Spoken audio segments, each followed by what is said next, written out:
Iran के साथ चल रही लड़ाई का असर इजरायली पीएम बेंजामिन नेतन्याहू के घर पर भी हुआ है। बेंजामिन नेतन्याहू के बेटे की शादी ईरान के मिसाइल हमलों को देखते हुए टाल दी गई है।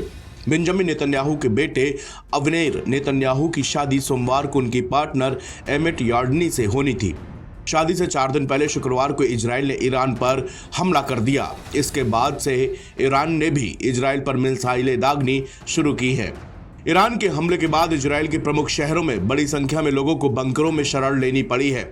इसे देखते हुए शादी को टाल दिया गया है। टाइम्स ऑफ इजराइल की रिपोर्ट के मुताबिक ईरान के साथ संघर्ष से पहले ही कुछ लोग नेतन्याहू के बेटे की शादी का विरोध कर रहे थे। इनका कहना था कि इजरायली बंधक अभी गाजा में है, ऐसे में नेतन्याहू परिवार को जश्न नहीं मनाना चाहिए। हालांकि इसे दरकिनार कर नेतन्याहू परिवार शादी की तैयारी कर रहा था, लेकिन इसी दौरान ईरान के साथ लड़ाई शुरू होने से पूरे इजराइल में इमरजेंसी जैसे हालात हो गए हैं। इसके बाद नेतन्याहू ने शादी टालने का फैसला किया है। इजराइल में अवनेर नेतन्याहू की शादी बीते कई महीनों से चर्चा और विवाद में रही है। अनवेर बीते साल ही अपनी प्रेमिका से शादी करने वाले थे। नवंबर में दोनों की शादी तकरीबन तय हो गई थी। उस वक्त उनके पिता इजरायली पीएम नेतन्याहू के घर के पास तक एक ड्रोन पहुंच गया। इससे नेतन्याहू की सुरक्षा को लेकर सवाल खड़े हो गए और शादी टाल दी गई। इस साल जब अनवेर की शादी की चर्चा शुरू हुई तो कई संगठन सड़कों पर उतर आए। प्रदर्शनकारियों ने नेतन्याहू परिवार पर आरोप लगाया कि वो जश्न मना रहे हैं, जबकि इजरायली बंधक गाजा में हमास की कैद में हैं। कुछ संगठनों ने चेतावनी दी कि वो तेल अवीव के किबुत्ज याकुम में अपस्केल फार्म इवेंट हॉल के बार में प्रदर्शन करेंगे। इसी स्थान पर अनवेर की शादी होनी थी। इजरायली पुलिस ने अनवेर की शादी के आयोजन स्थल के 100 मीटर के दायरे में लोहे के अवरोधक और कांटेदार तार की बाड़ भी लगा दी थी।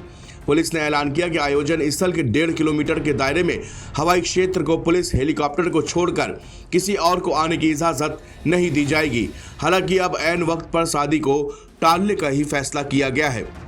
फॉक्स न्यूज को दिए इंटरव्यू में नेतन्याहू ने बड़ा खुलासा किया है। नेतन्याहू ने कहा कि ईरान जो है वो ट्रंप को मारना चाहता था। उनके लिए ट्रंप दुश्मन नंबर 1 है। वो एक मजबूत और निर्णायक नेता है। नेतन्याहू के मुताबिक ट्रंप ने कभी भी ईरान से नर्म समझौते नहीं किए, बल्कि उनकी परमाणु महत्वाकांक्षाओं पर सीधे चोट की है। उन्होंने कासिम सुलेमानी को मारा और स्पष्ट कर दिया कि ईरान को न्यूक्लियर हथियार बनाने की इजाजत नहीं दी जा सकती। नेतन्याहू ने खुलासा किया कि उनके घर पर भी एक मिसाइल दागी गई थी, जिससे वो खुद भी ईरान के टारगेट पर थे। उन्होंने खुद को ट्रंप का जूनियर पार्टनर भी बताया है, जो ईरान के परमाणु ताकत रोकने के लिए एकजुट है। इजरायली प्रधानमंत्री ने कहा कि देश पर परमाणु हमले का सीधा खतरा है। ईरान के पास जल्दी परमाणु बम और 10,000 से ज्यादा बैलिस्टिक मिसाइलों की क्षमता हो सकती थी।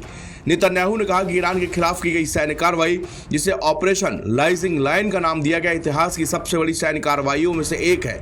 उन्होंने कहा, हम सिर्फ अपनी सुरक्षा नहीं कर रहे, बल्कि दुनिया को एक परमाणु खतरे से भी बचा रहे हैं। एनबीटी ऑनलाइन की रिपोर्ट।